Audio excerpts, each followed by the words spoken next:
Mr. Courtney is recognized for 5 minutes. Thank you, Mr. Chairman, and thank you to the witnesses. Actually, I'm going to continue down this path, Secretary and General. And actually, on June 4th, we are going to have the keel laying for the USS Columbia, which is the first boat in the recapitalization of the ballistic missile program. The budget that came over, and again, I chair Sea Power, so we look at it pretty closely. It's $6 billion for Columbia.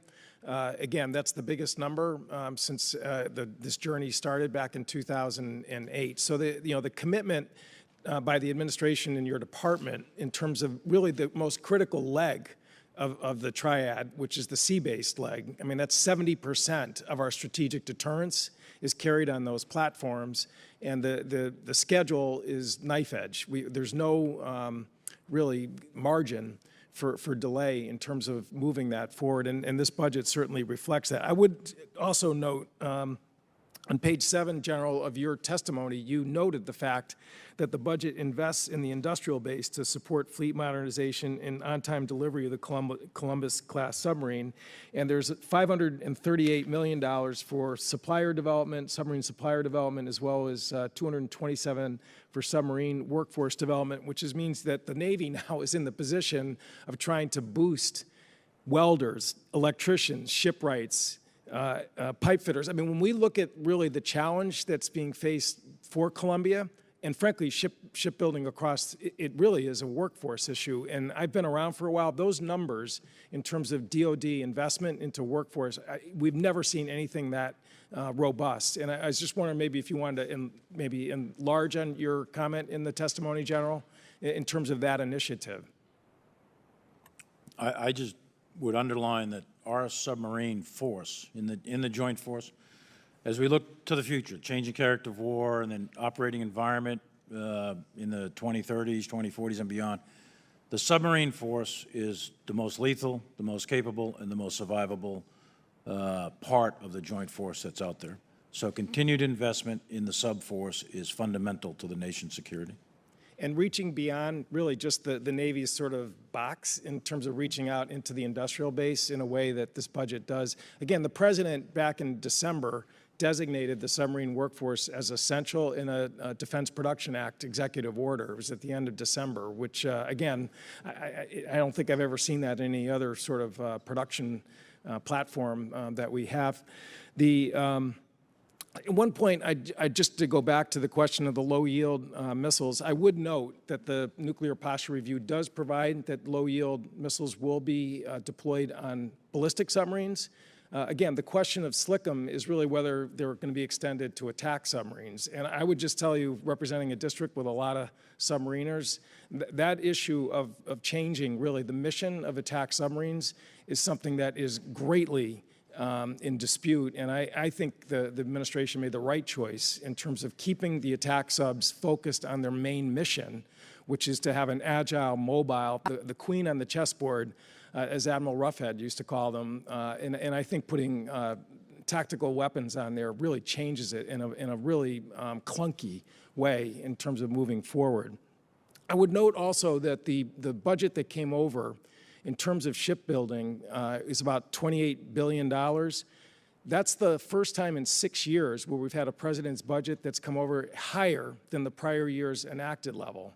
You know, and that may sound like sort of a green eye shade sort of comment, but the fact is we're not beginning, you know, underground or below zero with this budget this year in terms of the committee. This is the first time we've actually seen investment in ship construction that's higher than the prior year.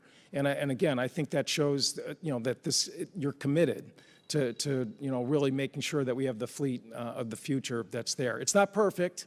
I think General Berger's made a really good argument for you know, the LPD program to get looked at, and I know that's on his unfunded requirements list. And again, I think that's something we're certainly going to take a very strong look at. And lastly, you know, the sea lift component, which is mentioned in your testimony, it's only 2 boats. We've got to do better than that. You know, again, from the Army, that sea lift is not just a Navy program. It's really for the whole service. And 16 seconds left, maybe you could sort of respond to that question. Well, certainly it is important, and we acknowledge that. And you'll see if you look as you look at the budget, you know, the investments that we've made begin to reflect that. And again, I apologize, Mr. Courtney said yep horribly on that one, so we'll have to get that for the record. The gentleman's time has expired. Mr. Whitman is recognized for 5 minutes. Thank you, Mr. Chairman. Gentlemen, thanks for joining us today. Thanks so much for your service to our nation. Secretary Austin, last March, Indo-PACOM Commander Phil Davidson said that he saw that China is making every preparation for a confrontation over Taiwan by 2027.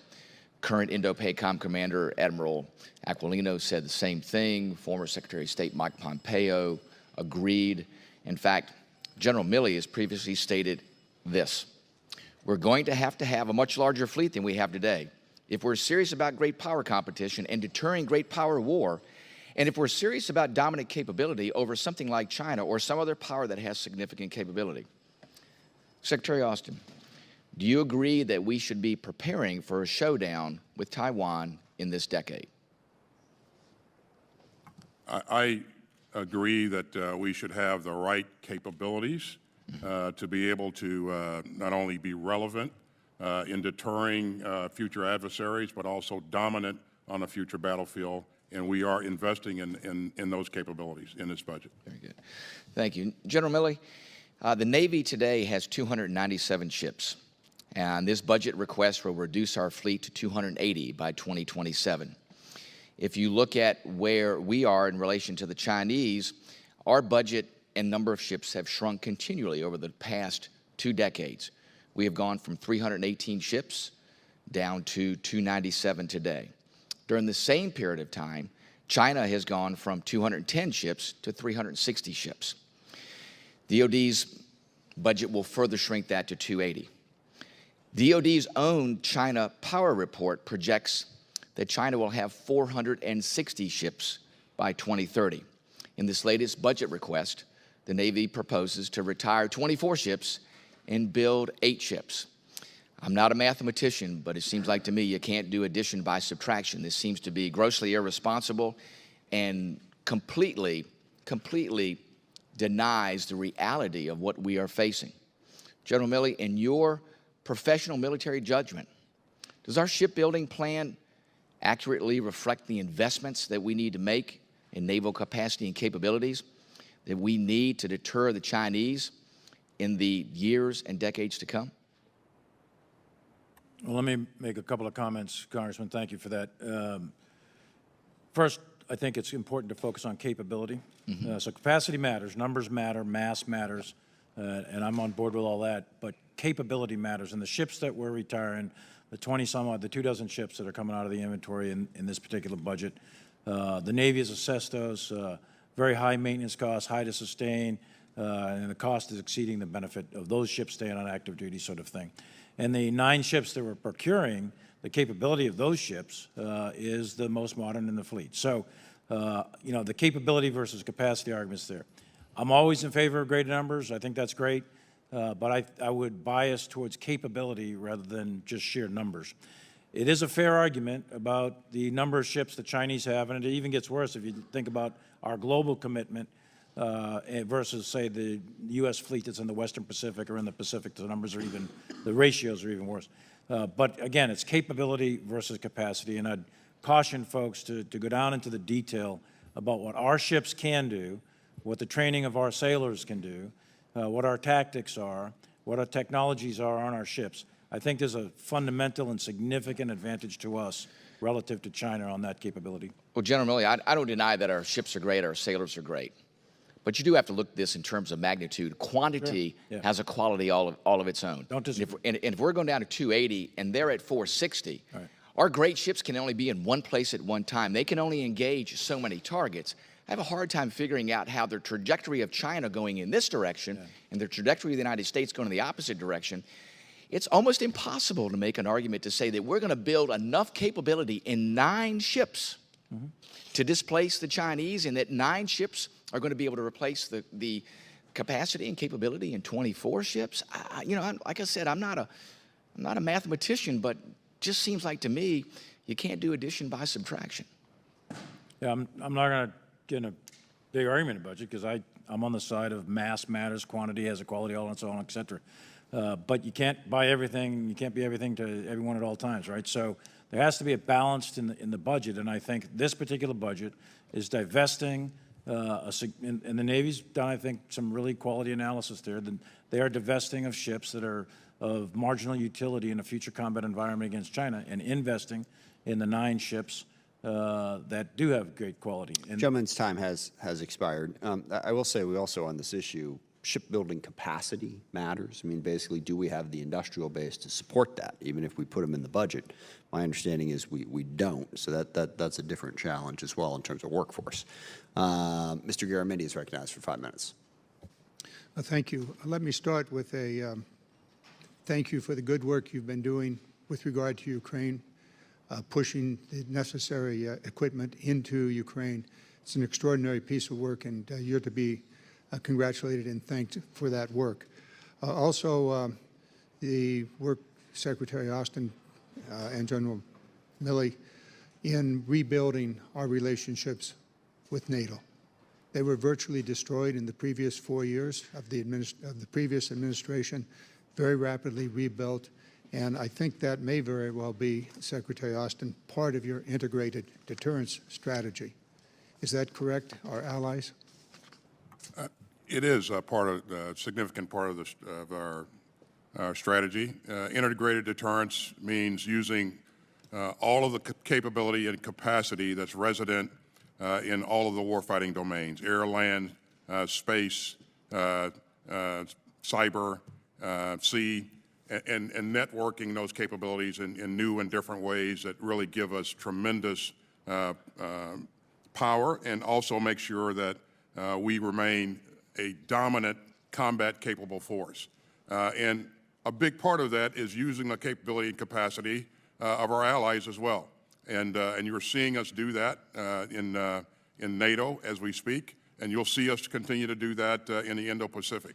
But I think we've done that in the past, certainly, but we want to increase our efforts going forward. And I think I point to AUKUS again as one of the types of things that we're doing to leverage the capability of our allies. Building on that and on what Mr. Courtney was raising with regard to sea lift, it's clear that we are in a position now to not be able to support our efforts in the Western Pacific should it be necessary. And it doesn't appear to be, based upon the previous discussion, money to build the ships to provide the sea lift capacity. A quick comment, if you would, on a strategy that would utilize the current Jones Act fleet in its fullness, making it militarily useful, subsidizing, adding to the strength of the ships when necessary, repurposing them, and making them available, much as we currently do with the CRAFT program, the airline industry. If you'd care to comment on that kind of a strategy that would be using all of the assets of the United States, including our maritime assets. Absolutely, and that's what we would hope to do in the case of need. You've seen us do that, as you pointed out, with aircraft. That's a thing that gives us the ability to punch above our weight class, and our country has always responded to our request in times of need. So. Well, we'll be working on that, a national maritime security program in the coming months ahead of us. A final point has to do with maintaining and repairing all of the things that we have. We don't do that so well. Our government-owned shipyards are antiquated. I'm looking for the investment in that, also in the depots. We mentioned earlier the issues of the arsenals. If you'd care to comment on that, General Milley or Secretary Austin. Thanks, sir. That's a great question, and I think you'll see in this budget a $1.7 billion investment in our public shipyards, and that begins to get after some of the things that you've mentioned. This is really important to make sure that we have the capability to not only build the kinds of ships that we need going forward, but also sustain them as well, as you pointed out.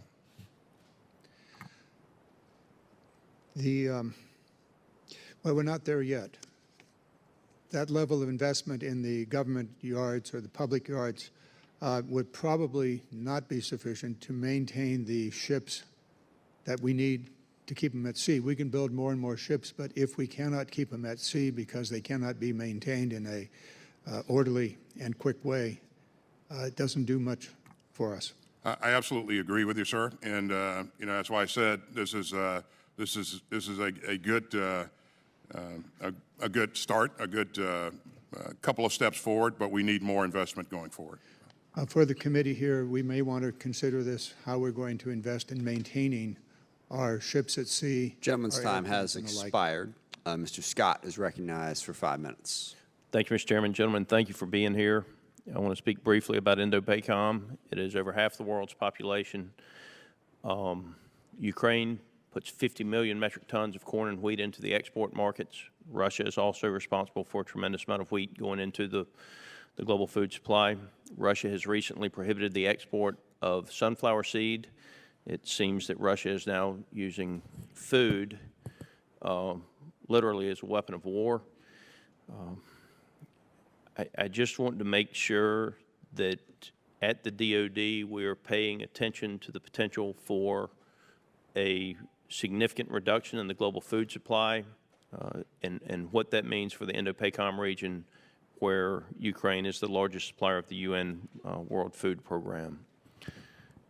Are those assessments being done by DIA or any other type of analyzing agency with regard to the potential unrest and instability in the Indo-PACOM region?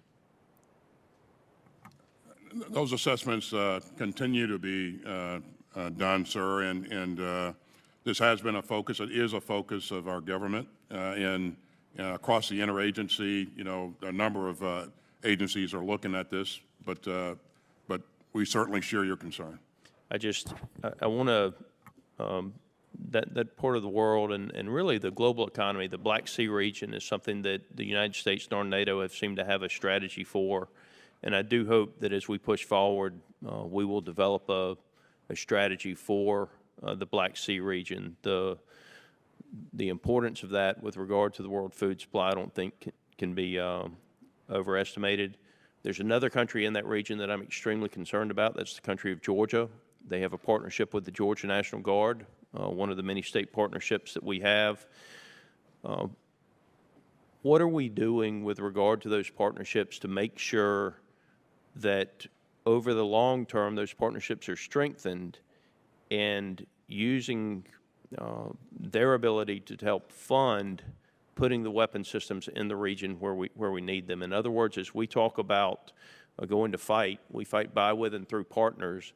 And I want to make sure that we are using those partnerships to get the weapons in the region in such a manner that the U.S. does not pay all of the cost. Yeah, we can continue to do great work in countries like Georgia, and I was there a couple of months ago, and I did get a chance to go out and visit with our troops that are actually doing some of that training that you mentioned.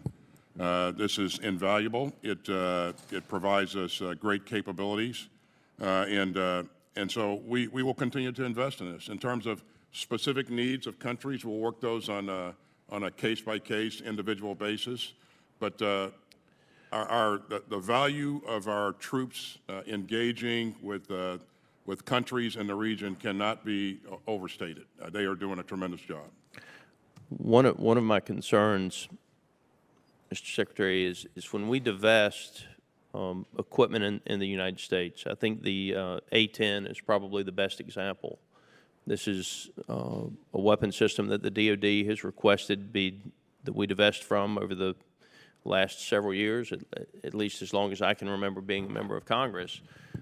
Yet when we look at the European theater right now, it's clearly a weapon system that if people who share our interests and our values had them, they would be doing even better in the war against Russia. The DOD's position on divestment in the past has basically been that you just get rid of the weapon system.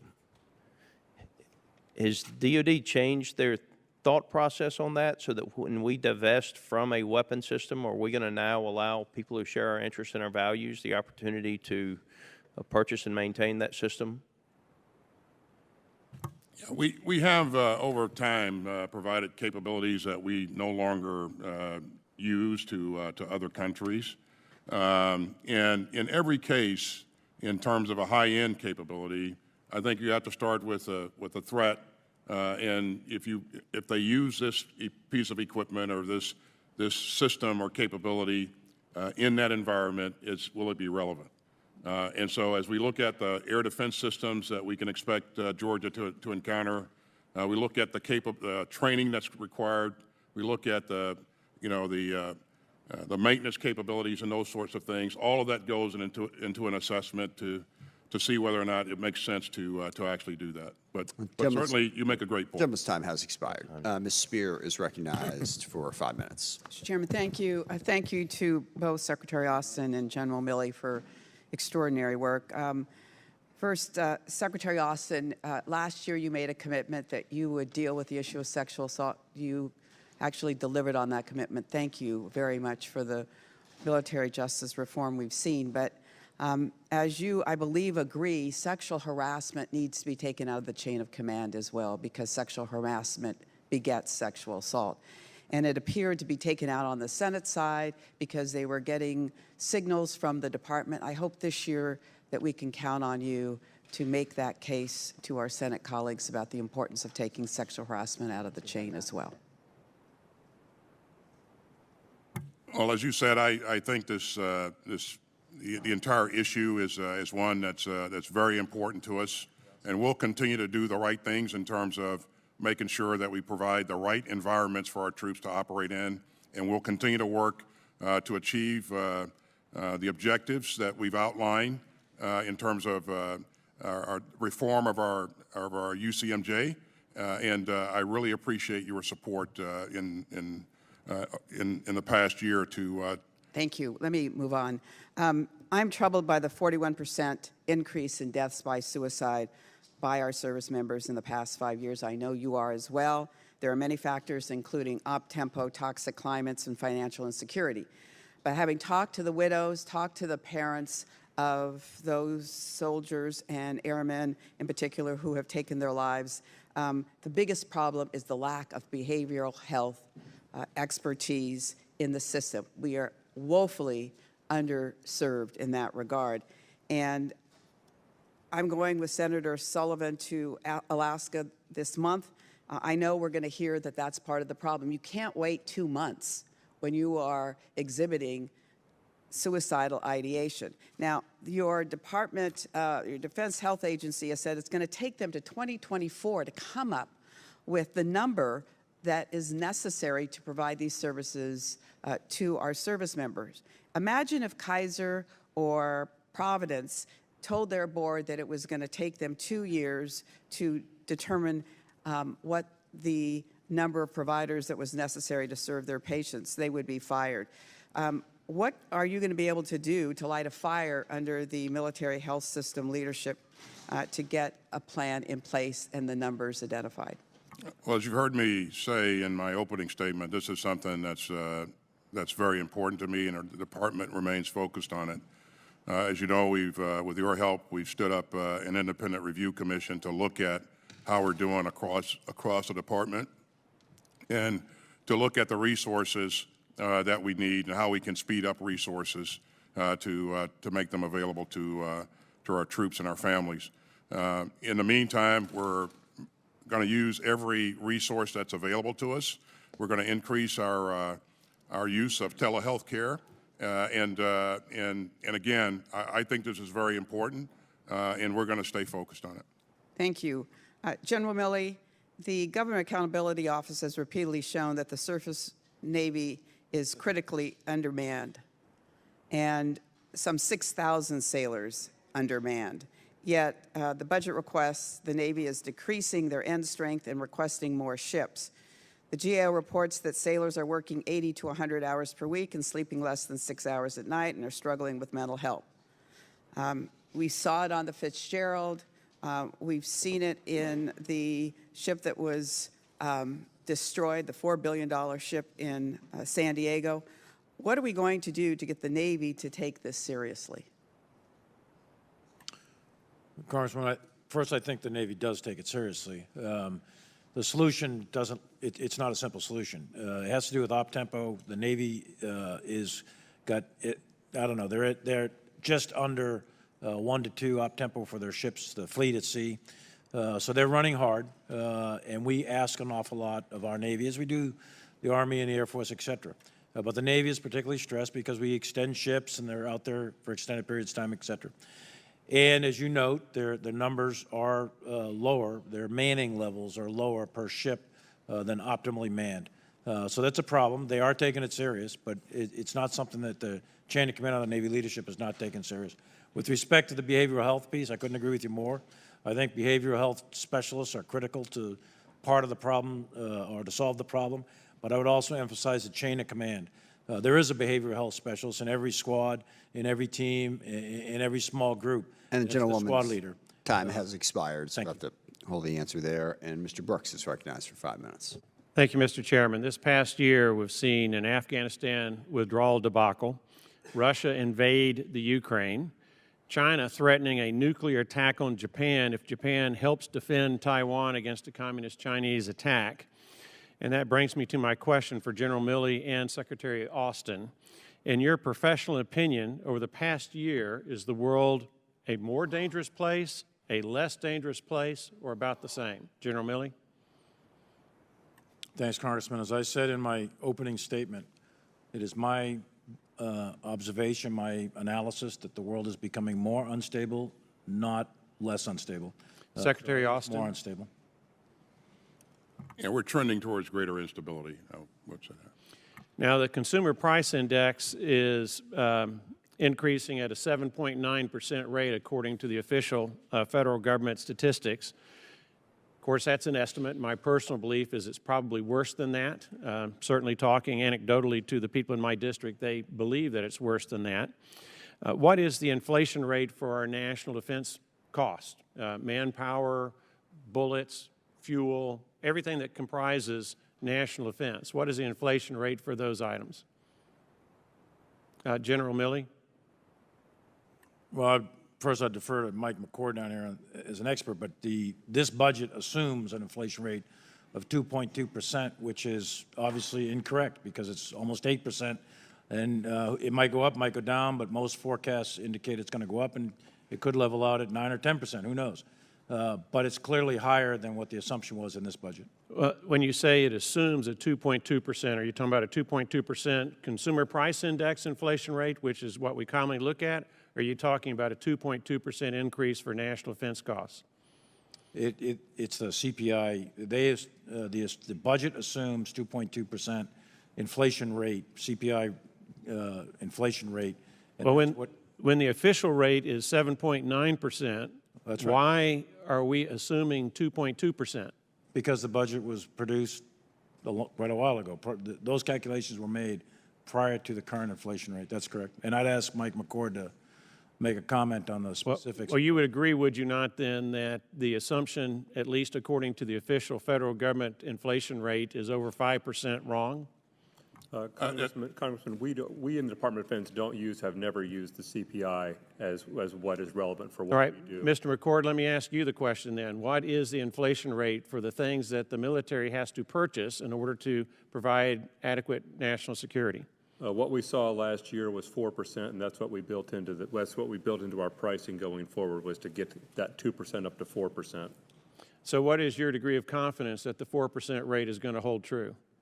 That's an unknown, Congressman, obviously. The fiscal year calculation that you're citing and that General Milley was discussing is, of course, starts 6 months from now and ends 18 months from now. So a lot can happen up or down to affect that. Well, let me add some comment and then some data. If we don't know what the inflation rate is for national defense procured products, then we can't really know whether the president's budget strengthens or weakens America's national security in an environment that both General Milley and Secretary Austin believe is becoming more dangerous, not the same or less dangerous. And I've just looked up a couple of items that I hope that y'all would take into account as you determine what ultimately will be the budget that the president would support for national security. Over the past 2 years, from January of 2020 to January of 2022, crude oil has gone up 137%. Now, that's a big ticket item in national defense. Wholesale gas, another big ticket item in national defense, has gone up 39%. Wholesale diesel has gone up 37%. There are probably other fuels like jet fuels or what have you that have gone up significantly. So I would hope that y'all would take all these things into account and increase our defense spending in order to at least hold our own in real purchasing power. And then I'll add this final note. If I recall correctly, you're looking at about a 4.6% pay raise for our military personnel. Is that what I heard? That's correct.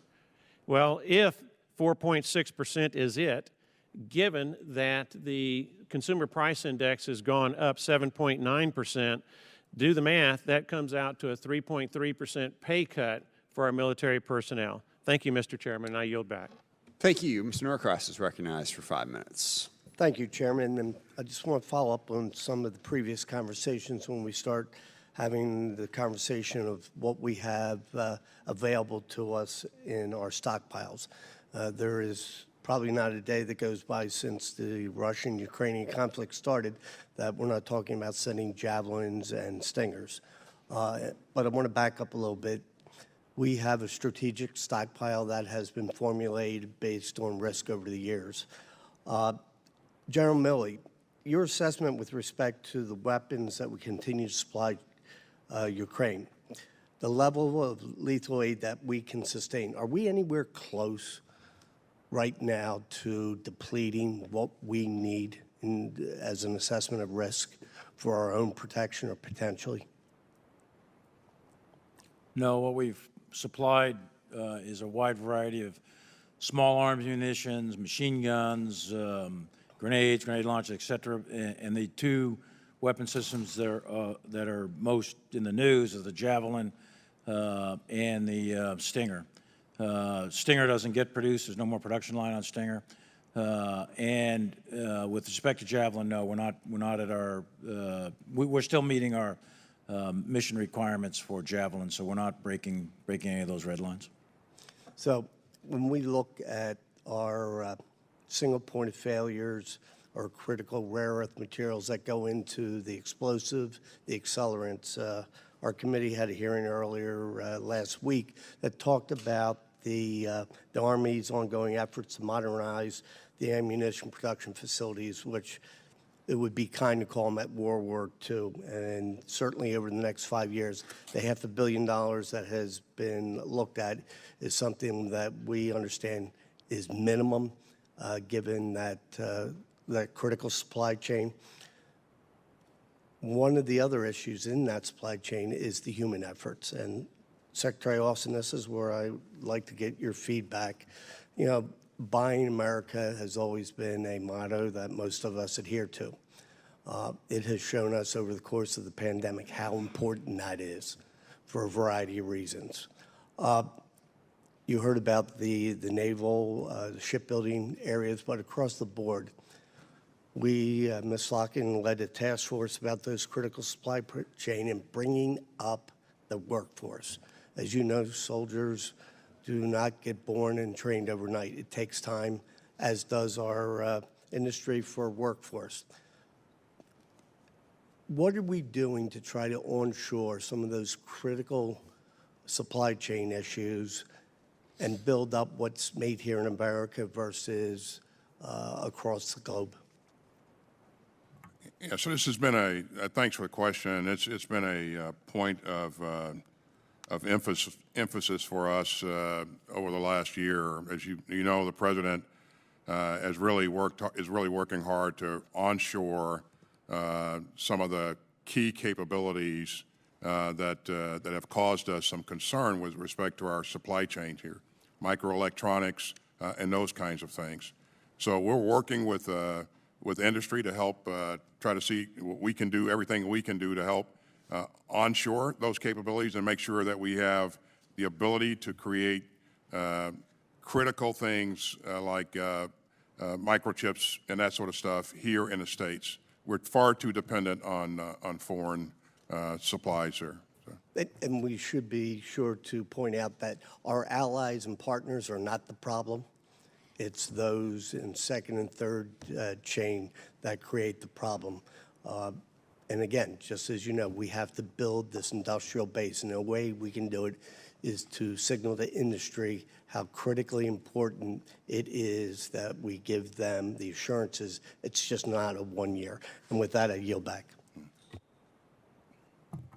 Thank you. Dr. DeJarle is recognized for 5 minutes. Thank you, Chairman. General Milley, in your opening statement, you began with the fact that we have the greatest military force on the planet and that we are prepared to defend ourselves and our allies and deter against aggression. That didn't work in Ukraine. What lessons have we learned in being perhaps more concerned about provocation of Vladimir Putin rather than deterring him, and how can we apply that when looking forward to the Chinese threat to Taiwan?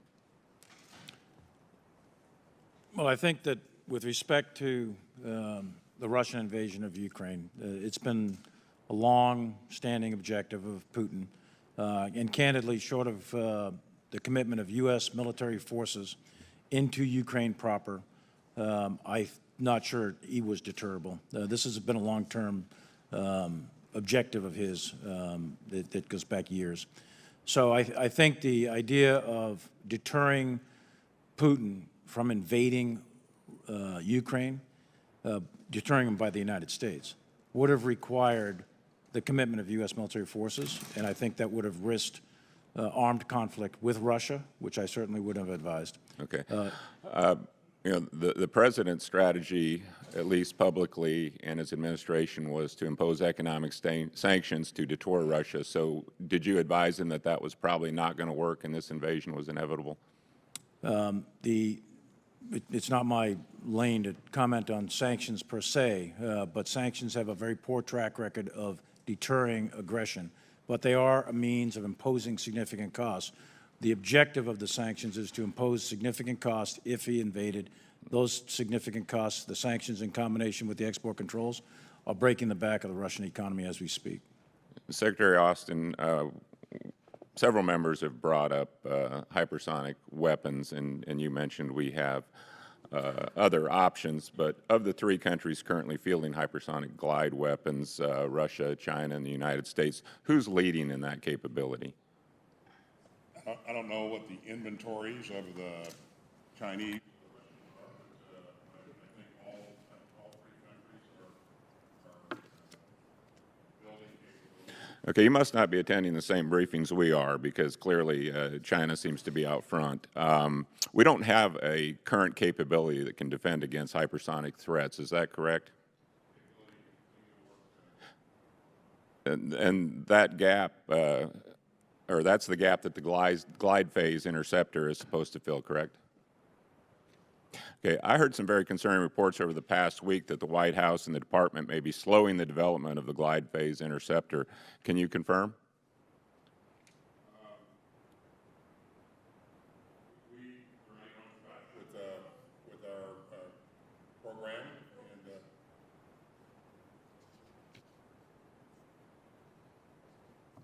yeah, we remain on track with our program, and as you can see from the budget, we're investing a significant amount of money for the defense of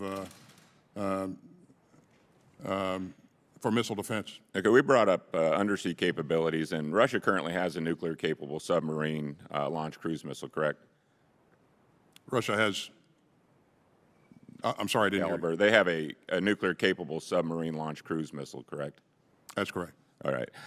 President Biden has suggested that we cut our own capability for nuclear-capable sea-launched cruise missiles, and that's correct as well, right? Well, Yeah, you can see what we're investing in is $34 billion in our nuclear triad here. General Milley, you commented that your best medical advice is that we should keep this capability. Admiral Richards, General Walters, I think Van Herk has mentioned that. Secretary Austin, do you agree with your colleagues that this is a capability that we should focus on to help limit the asymmetry we have when it comes to the delivery of low-yield nuclear capability? Is this a slick amend that you're referring to? Yes. Yeah. You know, the marginal capability that this provides is far outweighed by the cost. And so we have the ability to provide options to the president with a number of means. So, well, the one thing that we hope is that regardless of which party is in power in the White House, that our military advisors like yourselves look at this through an objective lens. And we've had concern about the department losing focus on our lethal capability and focusing on more of a woke military. I hope that's not the case, and it seems like a lot of us are in agreement on capabilities, but maybe President Biden is not listening. Congressman, this is the most lethal force on the planet, and it will remain that way. And we will continue to invest in the things that we need to remain dominant on the battlefield. Gentleman's time has expired. Mr. Gallego. Secretary Austin, can you explain the concept of integrated deterrence in a little more detail? And are there any examples where we would have seen it succeed thus far, especially if there's any NATO examples? I think you heard me say a bit earlier that integrated deterrence really means using all of the capability and capacity in all of the warfighting domains, air, land, sea, cyber, and space, and linking and networking those capabilities together in new ways to provide, to create synergies. And you're seeing us do that in a number of areas. It also involves leveraging the capability and the capacity of our allies. And again, I mentioned earlier that, that we've done that in the past, but we need to do that a lot better. Not only on air, land, and sea, but also in space and cyber. And many of our allies have significant capability there as well. Secretary, just to follow up on that, one of the things I was very happy that you highlighted in your written remarks are the steps we've taken with our allies to bolster NATO's eastern flank. In fact, one of my proudest moments in Congress thus far is securing an authorization for the Baltic Security Initiative, which provides targeted defense systems to Estonia, Latvia, and Lithuania, including an air defense ammunition and C4 ISR. Across these capabilities or others, are there particular areas where you would like to deepen defense and military-to-military cooperation between the United States and the Baltic countries? And which capabilities do you think are most important for the Baltic states to prioritize? Well, some of them have some pretty significant capabilities in cyber, and I think they can add to our already robust inventory here. But I think things like cyber, in air and missile defense, we'd like to see them to begin to develop more capabilities there and work together with their neighbors to link those capabilities together. Thank you. And then, Secretary Austin again, you referenced gray zone multiple times in your written testimony, noting our competitors' malign activities in it. One of my greatest concerns is Russia's ability to exploit the gray zone and to conduct targeted disinformation operations, spreading Putin's propaganda and blatant lies. Over the long term, I'm also concerned about the lessons that China is drawing from Russia in the space itself. Could you share your perspective on how our forces can be more effective operating in this gray zone of conflict? What short and long-term steps should we be taking to counter this malign influence from Russia right now and from China, too, as it becomes more adept at spreading disinformation operating in the gray zone? Well, we have been very active, and before the onset of hostilities here with the Ukrainians, and helping them with their cyber capabilities and helping them develop methods to begin to counter some of the activity in the gray zone. And this is a learning process. We continue to learn. Thus far, I think we've been very effective in helping them, and they have been able to push back on a number of unhelpful narratives and stay ahead of the power curve, actually. So there will be a number of lessons learned coming out of this, but I think we've grown in our awareness in terms of what it takes to be able to begin to be effective in countering unhelpful narratives in the information space. Thank you. And then lastly, whatever maritime, I'd like to talk to you about the Civilian Harm Mitigation and Response Action Plan. As you well know, civilian harm caused by U.S. military operations risks our legitimacy overseas, including what we've already seen with the reaction to Russia.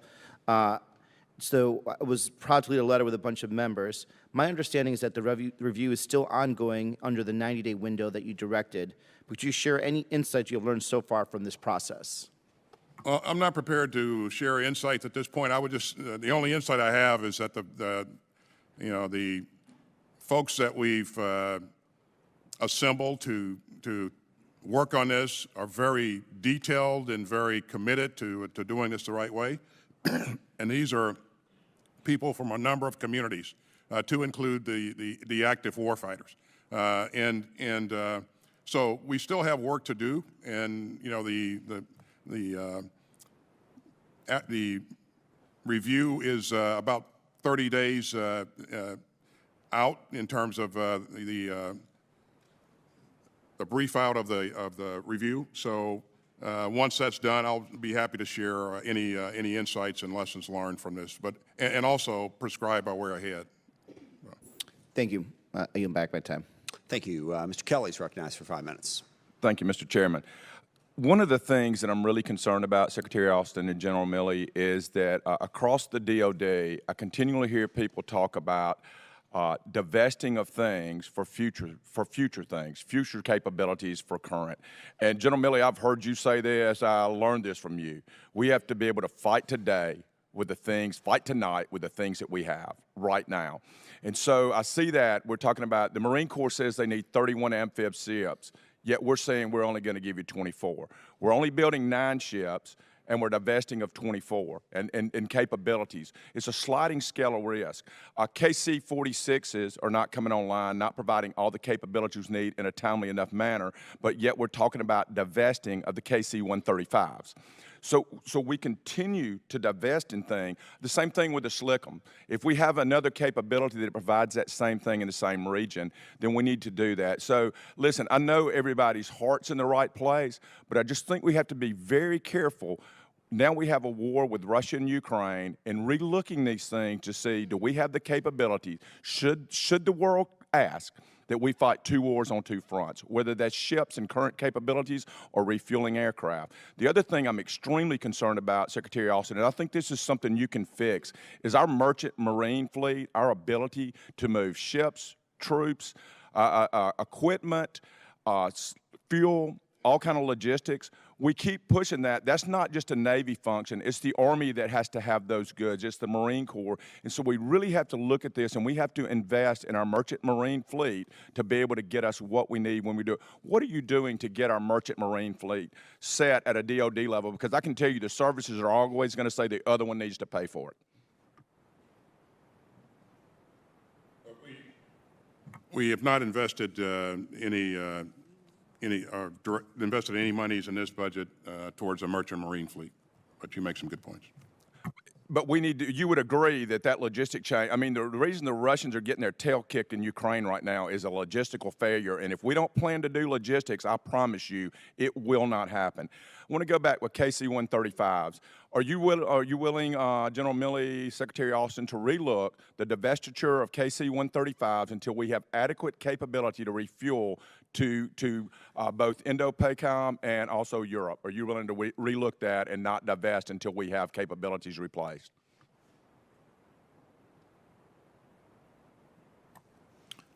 I would be happy to relook anything in the budget that you want me to relook, and I'll take a look at that and get with the Air Force and make sure that I clearly understand the divestiture logic and the production rates of the KC-46. And then I just really hope you will relook the ship plan. I mean, the Marines say they need 31 amphibs, yet DOD says we're only going to give you 24. And I disagree with the chairman a little bit on this. We do have the capability to produce those ships, but it's about keeping the workforce engaged and making sure that we have a timeline and we don't change that every year so that they can plan out to having the right industrial base at the right time. So I hope we will get, I haven't seen a ship plan in 2 years from the Navy, and that is one of the requirements that they're supposed to do. We need that in order to do our job. Thanks, sir. That's forthcoming. And also, they've done an amphib review, and that's forthcoming as well. And once that's done, I think we'll have greater insights into what the Secretary of the Navy really believes the requirements are. I would just point to the fact, and I know you know this, that we're investing $2.6 billion in amphibs in this budget. Amphibs are important. There's no question about it.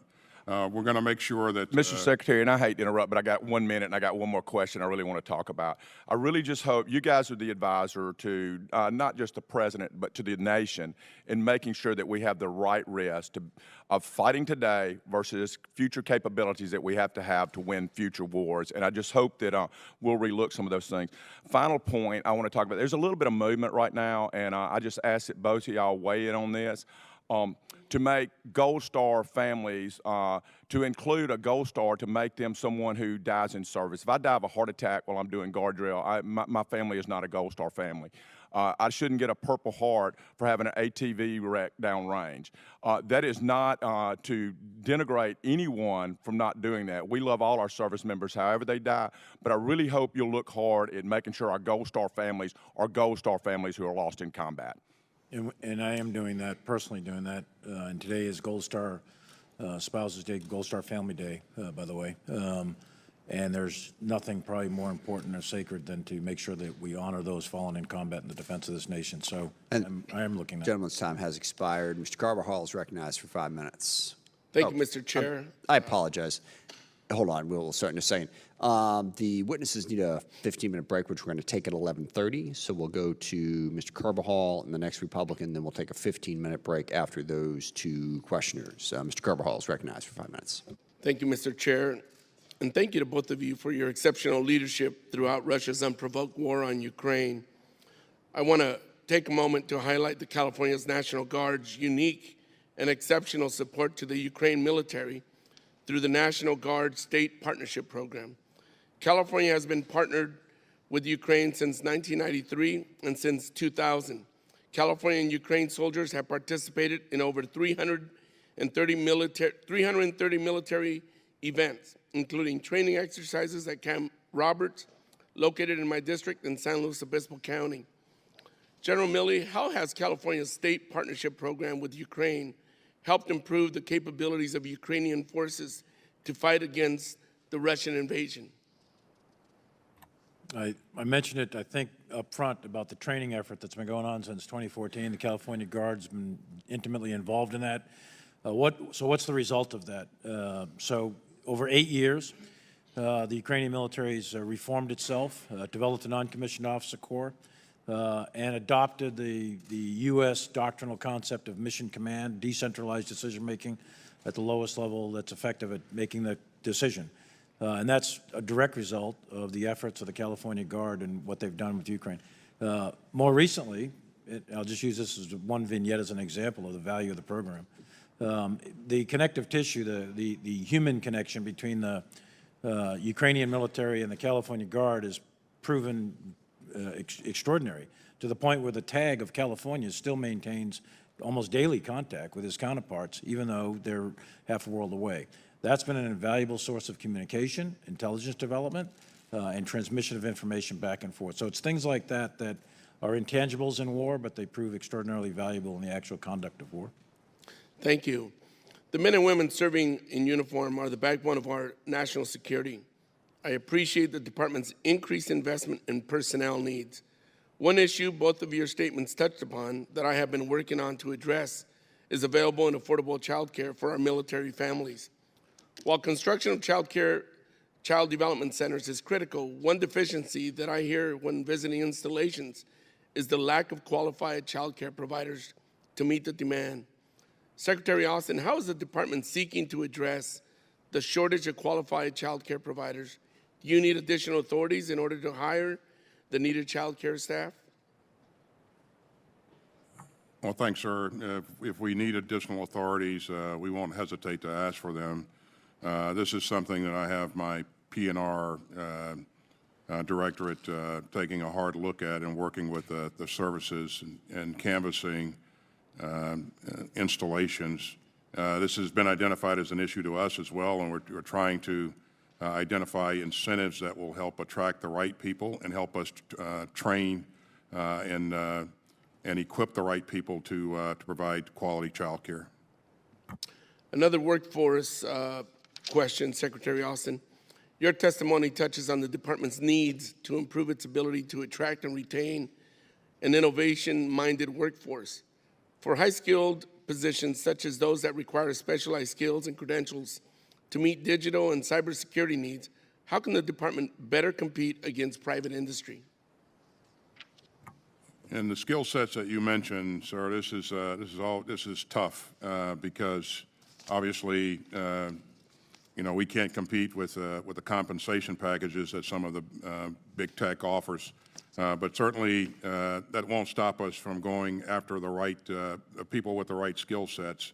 This is a point of emphasis for us. We'll continue to stay focused on it, to include bringing on people who are currently employed by those agents or those companies to serve in our Guard and Reserve forces as well. So.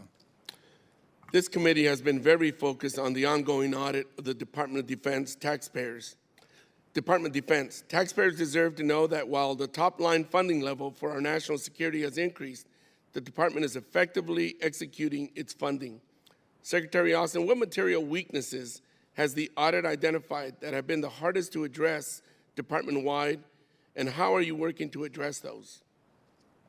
Well, you've seen me, I think, most recently put another letter out to the force emphasizing the importance of making sure that we have a clean audit going forward. And this is very important to me. This is something that Secretary McCord and I have worked on and will continue to work on, but I'm not satisfied that we're there. But and I apologize, gentleman's time has expired. Mr. Gallagher is recognized for 5 minutes. Thank you, Mr. Chairman. Thank you, gentlemen. We have limited time, so I'm going to ask for a yes or no question, probably unless otherwise indicated. Secretary Austin, last week General Walters told this committee that in the months leading up to February 24th, he considered himself part of an interagency effort designed to deter and dissuade Vladimir Putin from invading Ukraine. Did you share General Walters' goal, yes or no? Well, I hope General Walters shared my goal since I'm the Secretary of Defense. And my objectives were to, number one, defend this nation. Number two, make sure that we did everything possible to unify and defend NATO if required. Number three, flow security force assistance to Ukraine. And then number four, manage escalation. So the goal was not to deter Putin from invading Ukraine? I've just laid out what my goals were, and certainly... Which did not include deterring Putin from invading Ukraine, unless I missed it. Well, it was an objective of the government to deter Putin, but as General Milley described, it's very difficult to do unless you put forces on the ground, and that's a decision that we made early in the effort here, that we're not going to put forces in Ukraine to fight Russia. It was an objective of the government. You have just reminded us that you are an important person in that government apparatus, the Secretary of Defense. Was it the goal of your policy, or the government's policy for which you work, the President of the United States, to deter Putin from invading Ukraine? It was a goal to deter him from invading Ukraine, and if he did invade, it was a goal, and still is a goal, to impose significant costs on Putin. And you're seeing that play out in ways that Putin never imagined. And you're seeing the Ukrainians resist Putin in incredible ways because we provided them some capability to do that, but also because they have the grit and the determination to fight to defend their country. Totally agree with the grit and determination they've shown, which is remarkable. So the goal was to deter Putin. We did not achieve that goal. Putin invaded anyway on February 24th. Do you share the assessment General Milley gave a little bit ago that perhaps Putin was simply undeterrable, and therefore our campaign of deterrence was bound to fail? I do not believe that our campaign has failed. This is still in progress. And got it with respect and there's to a price to be paid by NATO. by Putin for what he's done. Got it. But we failed to deter Putin from invading Ukraine. I'm interested in whether you think there's anything we could have done, looking back, hindsight's 2020, in the months leading up to February 24th, to successfully deter him from invading Ukraine. And perhaps there isn't. I don't know. I'm just curious to get your opinion on it. As General Milley pointed out, if we put forces into Ukraine to fight Putin, this would be a different story. But we made a decision that we weren't going to do that, and we made a decision for the right reasons, and I support those decisions. So I think that's actually a very important point, that perhaps if we had put hard power and American hard power in the path of Putin, that would have been the only thing that could have deterred him. I guess what I mentioned, does that same analysis hold true with respect to Taiwan? Would putting American forces on Taiwan increase or decrease the likelihood that Xi Jinping would attempt an invasion? Hypothetical. I think that it's not advisable to make direct comparisons between Ukraine and Taiwan. These are two completely different scenarios, two different theaters, and so. So do you think then that what has happened in Ukraine is not connected, has not impacted Xi's calculus with respect to Taiwan? No, I'm certain that, I don't want to speculate on what's in Mr. Xi's head, but certainly I think as the world looks at this, they've been impressed by the commitment, the resolve of many countries in the world to resist that kind of behavior. Would it be too far to characterize your view as the commitment and resolve on display by the Ukrainians and our NATO allies has made an invasion of Taiwan less likely than it was likely than it was on February 23rd? Is the commitment of the people of Taiwan? No. The commitment that you just referenced with respect to NATO and Ukraine had any impact on Xi's calculus in Taiwan and made an invasion more or less likely? Well, again, I don't want to speculate on whether or not an invasion is likely or less likely. But again, I would say that we just need to be careful about making direct comparisons between what's going on in Ukraine and what could happen in Taiwan. Thank you. Gentleman's time has expired. We are going to take a 15-minute break. We're going to be back at, well, I guess that would make it 11:47. Mr. Khanna is next. So at 11:47, we'll go to Mr. Khanna, and we'll proceed from there. We'll be right back.